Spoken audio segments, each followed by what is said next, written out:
welcome to the Red Wagon Estate Planning and Elder Law Show, hosted by me, yours truly, Jeffrey Bellomo, where we discuss all things estate planning and elder law, and well, hey, anything else you want to talk about. Now, today's podcast is a very, very, very special one for me. It is my father. Dad, how you doing? I'm doing great. How about you? Everything good out there in York, Pennsylvania? Everything is doing really well. Everything's great out here, and this has been a long time coming. My team has been requesting this. We've had a lot of our listeners asking if we could do a podcast. I had Deanna on here, as you know, and she's the highest rated podcast that we have, Dad. So that is hard for me, but you and I maybe can top her. So let's see what we can do here. You can try, but I know Deanna. I don't know. I don't like your chances, but let's try. I agree. So we've been asked by a lot of people about doing this one. I know many of my clients see my father every year at our maintenance event, or our Red Wagon Club event at John Wright. So many of you do know my dad, but for those of you who are not in the Red Wagon Club and do not attend that event, you probably don't. So this is going to be a great time. But before we get into the podcast, I want to do our typical disclaimer. Please remember that don't take what you hear from this show or any other show for that matter to constitute legal advice. If you are looking for legal advice pertaining to a specific situation, please contact an attorney licensed in the state that you reside in, who practices law in the area of law that you are looking for advice in. And then and only then should you take that to constitute legal advice based on your specific situation. This podcast and any other podcast should be used for informational, educational, and entertainment purposes only. Now, on today's podcast, I'm sure we might touch a little bit on estate planning and elder law, but I have a feeling this one's going to be a little more of just a trip down memory lane and more of a personal podcast for my dad and I to have a little bit of fun. So Right. You probably won't get a lot of legal advice today. And if you do, then you probably shouldn't listen. No, I'm kidding. All right.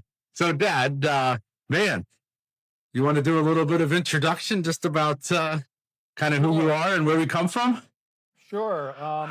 Well, I guess we started in Northeast Pennsylvania, in the Scranton-Wilkes-Barre area, specifically in Pittston, Pennsylvania, where you kind of grew up, well, a little bit. I was at the time working in Whitehaven Center.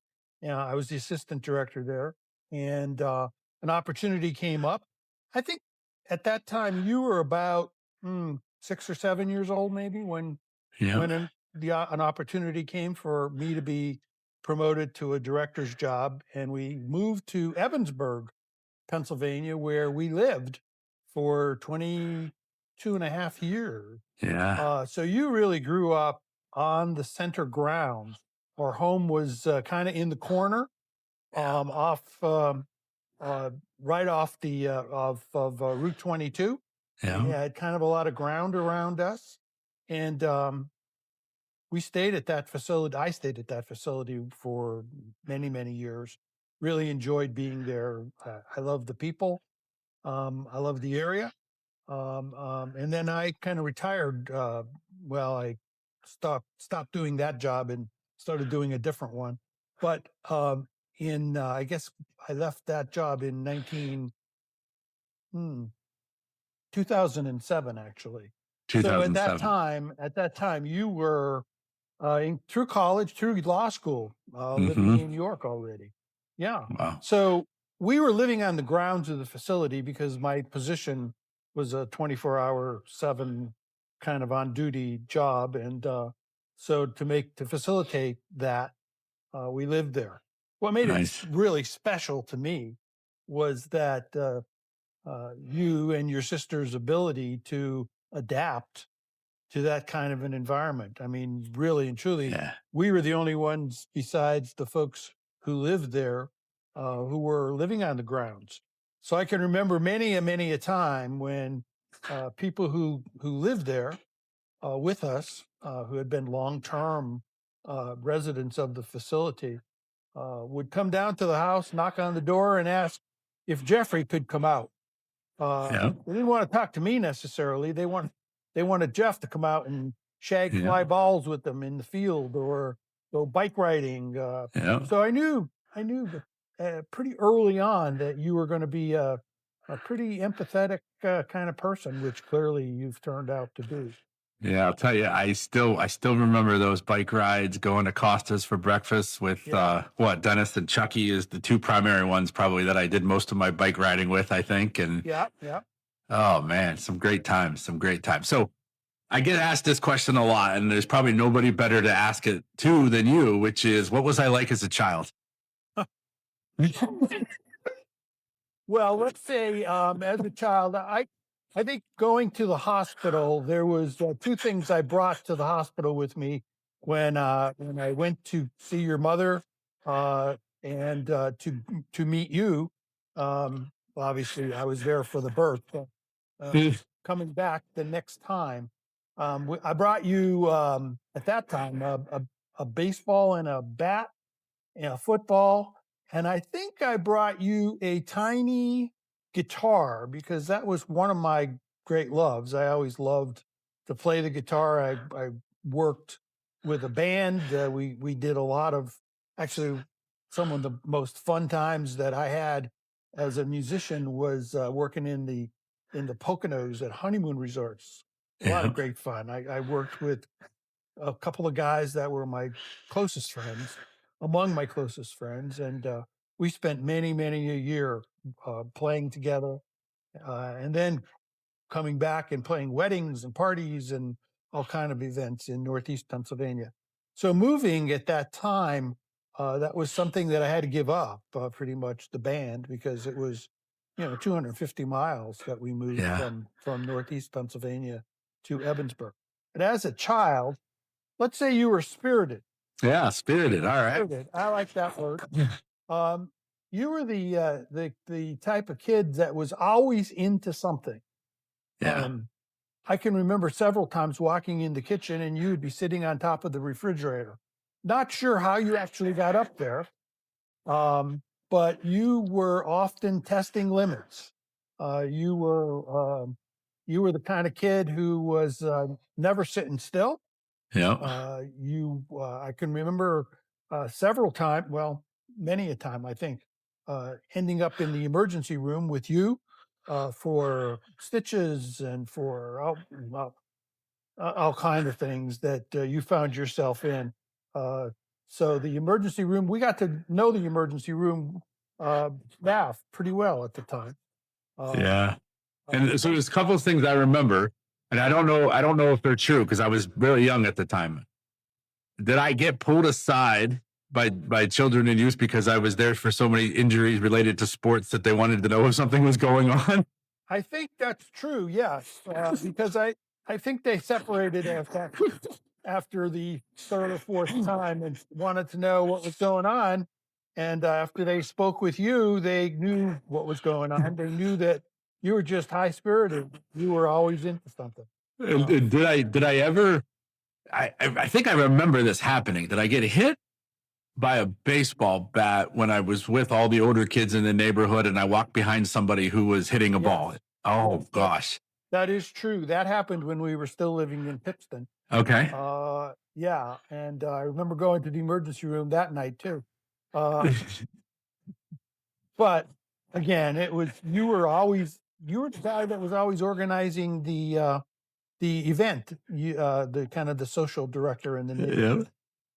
And Yeah. what was really interesting was that the older kids in the neighborhood would come and ask to if you could play with them because you were a fairly good athlete from very early on, so you could hold your own with Yeah. just about any group of kids, older kids especially. You were the guy they wanted on their team.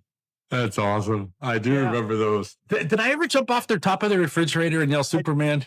I don't think you did. I think you threatened it. Okay. Um, I think I persuaded you that this was not a good idea. Okay, good. It's funny when you're so young, you remember things, but you don't know if you actually remember them correctly or not. Yeah, I think you mentioned that a few times, and I think I suggested that would probably not Uh, be in anybody's best interest. Now, the one that I do remember for sure with no hesitation is I want to say I was 10 or 11. I was pitching the All-Star game that night. Mm-hmm. I threw my mitt up on the roof by accident. I had the harebrained idea of climbing up on the roof, but instead of using the brick to go up, I used the window.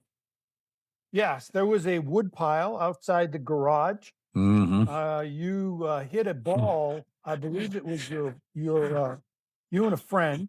I think you Yep. were playing in the yard. You hit a ball up on the roof.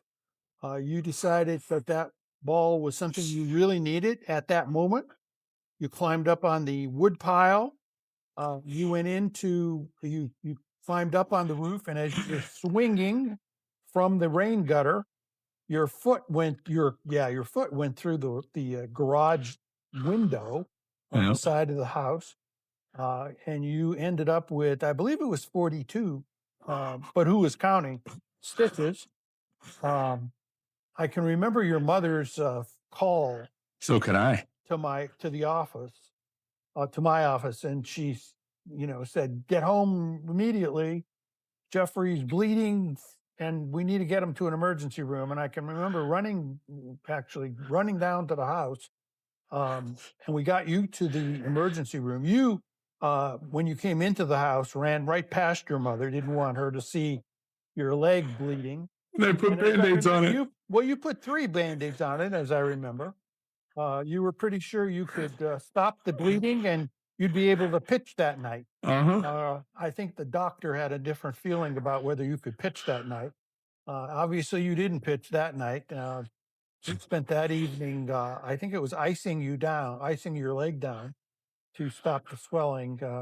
But anyway, that was just another Yeah. example of Jeffrey being Jeffrey. I can remember where mom was sitting on the couch talking to you because I came out of the bathroom down the hallway.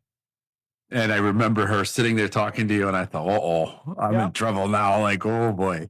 yeah. Oh, all Well, right. you So weren't in trouble at that moment.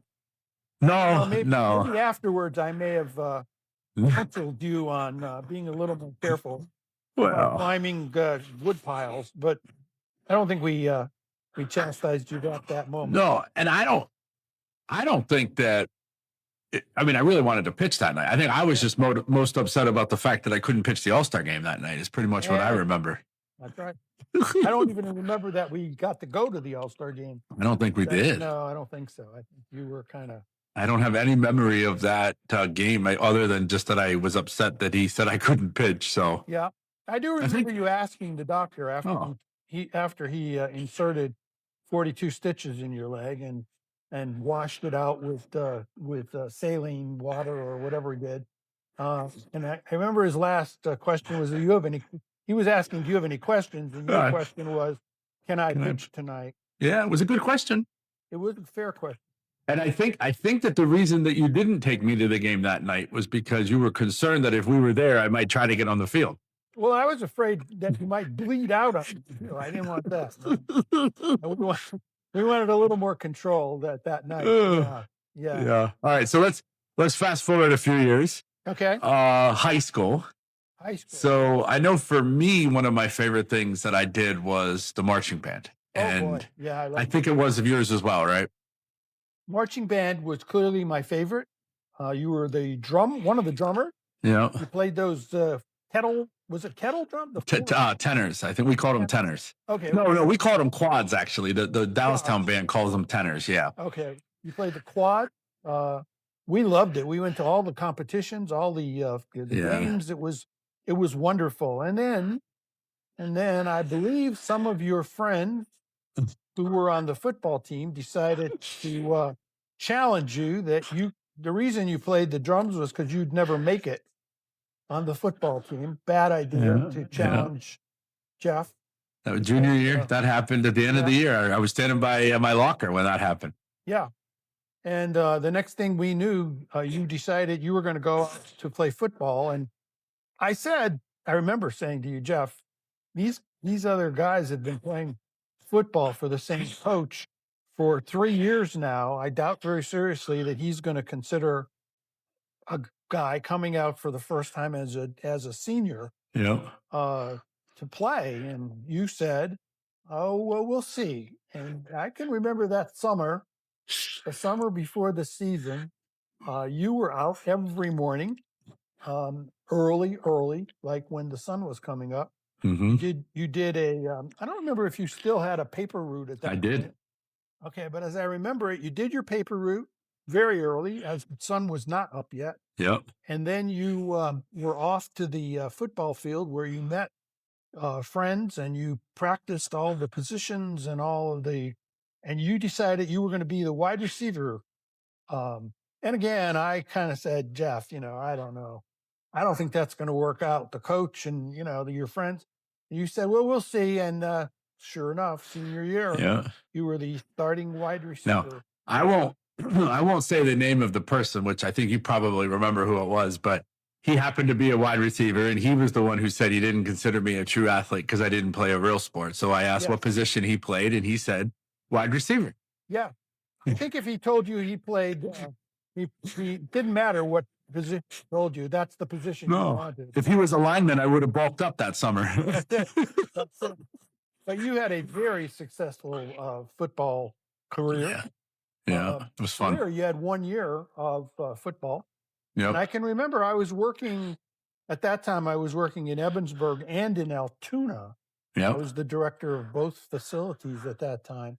And I can remember talking with staff down in Altoona Oh because yeah, our team, Central Cambria, yep. was going to be playing their team, Penn Cambria. Penn Cambria, Yep, in the big game. yeah, And I can remember several of the staff down there challenging that, you were I'm sure you were good. They would say to me, I'm sure he's a good player, but you have to understand this is his first year.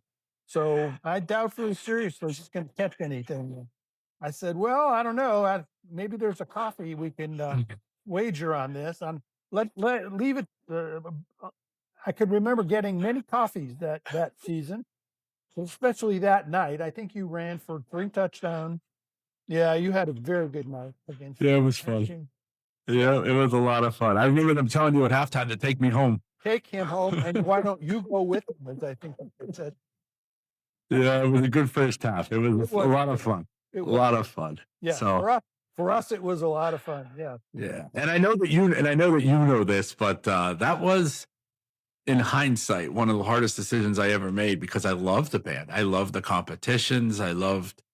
I think I even, if I recall, I ran flags for them during the competition season yes, you that did. year. I'd play football Friday night. I'd go to the competition Saturday night. I mean, And that what was the. was and what was really interesting, and that made it very evident that you loved that, was that at halftime you'd come running out of the locker rooms and you'd charge up into the stands and play kettle drums for them while they were Yeah, doing the pep version for yeah, people to cheer.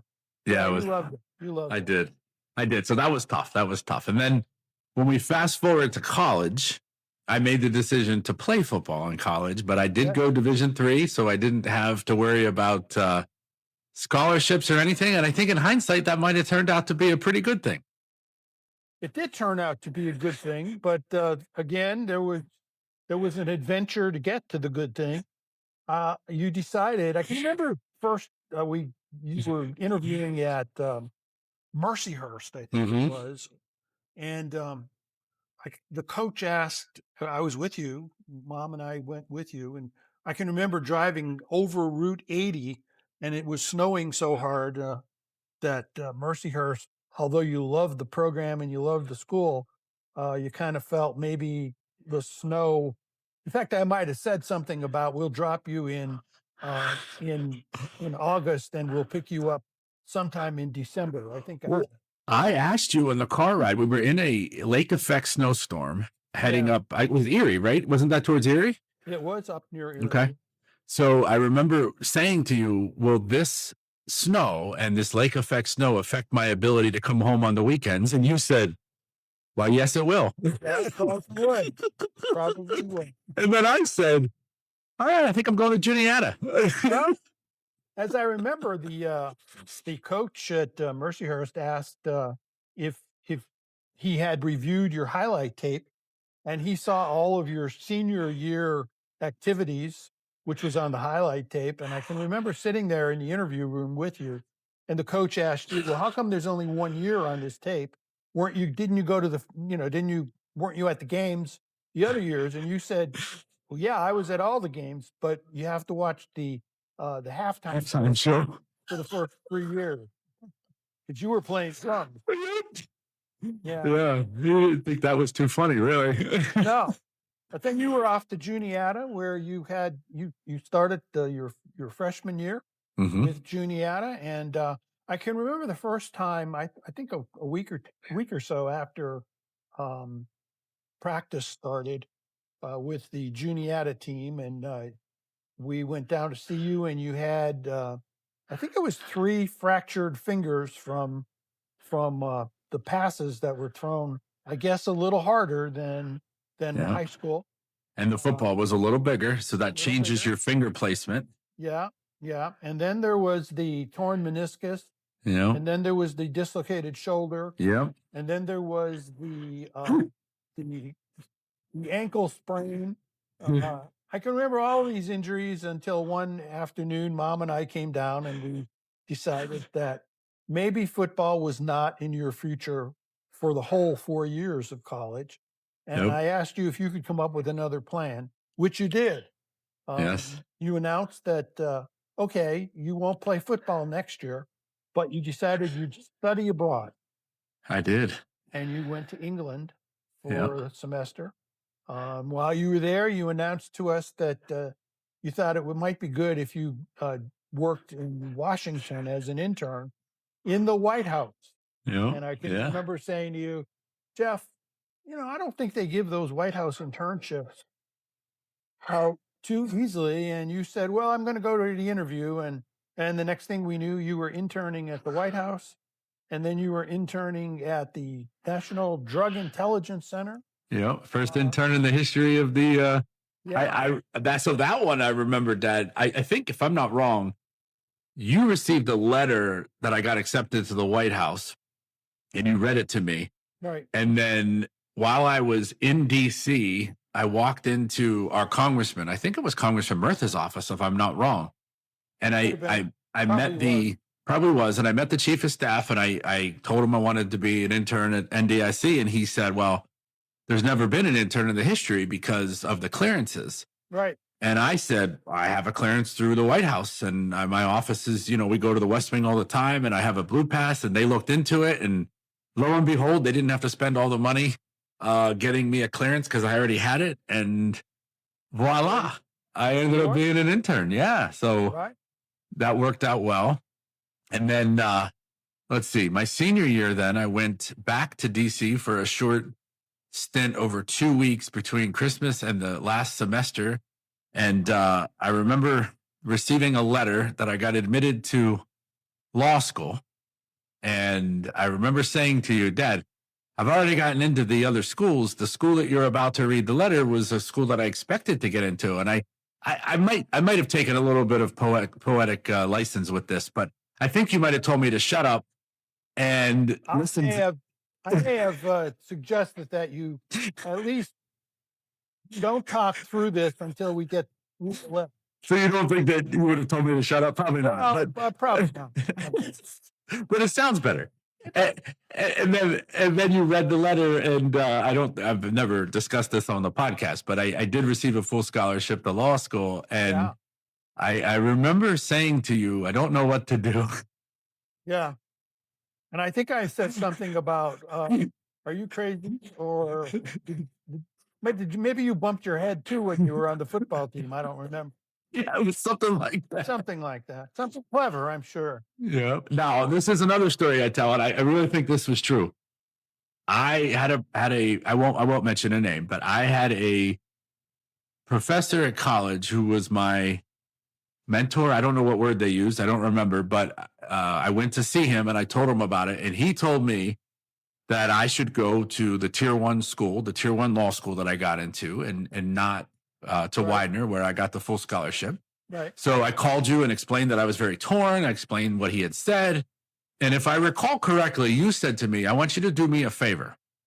I want you to go back to the professor and ask him what law school he graduated from. Right. And ask what experiences he can shed and give you based on his law school experience. So, me being the naive college student that I was, I went marching on down the hallway to his room, and I said, "Professor, oh, I almost said it. I just curious, what law school did you go to?" To which he replied, he did not go to law school. And at that moment, I knew exactly why you had me go down the hallway and ask him what law school he went to. You always have to check your source. It's Yes. so important. I learned that in my career. You got to know who's talking. Yep. And you were right. Everybody has advice, but Yep. not everybody has good advice. No. And I don't know that that's good advice to not go to the tier one. At the moment, the circumstances were such that seemed to be the best alternative at that moment for you. Yeah, I agree. And it And turned out to be a good, after all. I mean, you got to be the editor of the Law Review. yeah, it was It was a very, very good experience. a great experience. And what I didn't understand, and this was probably just because I was young and naive, is that for a professor in a program, it's probably better to have somebody go to a tier one school for them for notoriety and to be able to tout that you had somebody go to a higher school. And I got into some pretty good schools. So yeah, you did. I didn't realize that. In hindsight, it now I realize what the angle was, and I'm sure he had my best interest at heart. But listen, I'm sure his motivations were pure.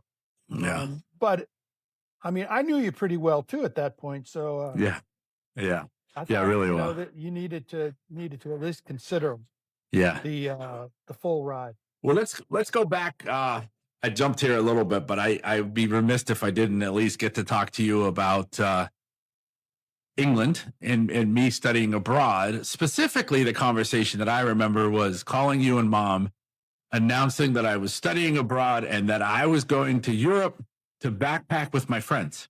That's right. That's right. You called one afternoon from Juniata. No, you were in Juniata. You were still on the football team at that point. You called and you said you wanted to talk to both of us. So could we put Mom on speaker? And I said, well, of course. Mom was on speaker, and you announced to us that you were going to leave home 6 weeks before the semester started, and you were going to backpack with several of your friends across Europe. You were going to stay in youth hostels. You were going to sleep in railroad stations. You were going to see Europe as it really was. Yep. And I remember hanging the phone up, and your mother said to me, well, I guess we're going to Europe. At which point we called you back and said, it's a coincidence, but we were planning to go to Europe anyway. So maybe if you come with us, instead of that backpacking thing, you can stay in hotels and you can, eat food like with us at restaurant, and we'll come and help you get settled. And you agreed very readily that you'd prefer to sleep in a bed. I always liked comforts, didn't I? Yes, you did. Yes, you did. You agreed you'd come with us, and I remember dropping you at your college. Yeah. And one of the things that we bought you for your college was a European railway pass. Yeah. Which meant that you could travel all over Europe throughout your time in England. And I can remember getting calls every weekend from you. I'm at the University of Dublin. I'm at the University of Madrid. You were all over Europe on your Europe rail pass. Now, did you worry about me back then? I mean, across Europe anyway. I did, well, not. I mean, we were just going for short weekend stints, and we had at that point we were able to stay at our friends' colleges. But were you worried? Like, I don't remember. That was probably in the '90s. So yeah. Was it as risky back in the '90s, or were you not concerned about me going on weekend trips? You're freezing up a little bit. That's well, I'll tell you what. I would like to thank you all. This was a lot of fun with my dad today, and time is up. So unfortunately, we're going to end the podcast here today. And I want to thank my dad for being with us. That was one of the best podcasts that I've ever had the opportunity to do.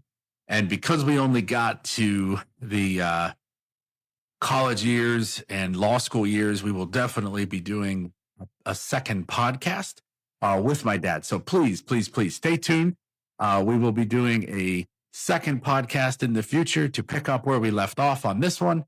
I want to thank all my listeners for being with us on the Red Wagon Estate Planning and Elder Law Show, hosted by me, yours truly, Jeffrey Bellomo, where we discuss all things estate planning and elder law. And, well, hey, anything else we want to talk about. Until next time, we'll see you real soon.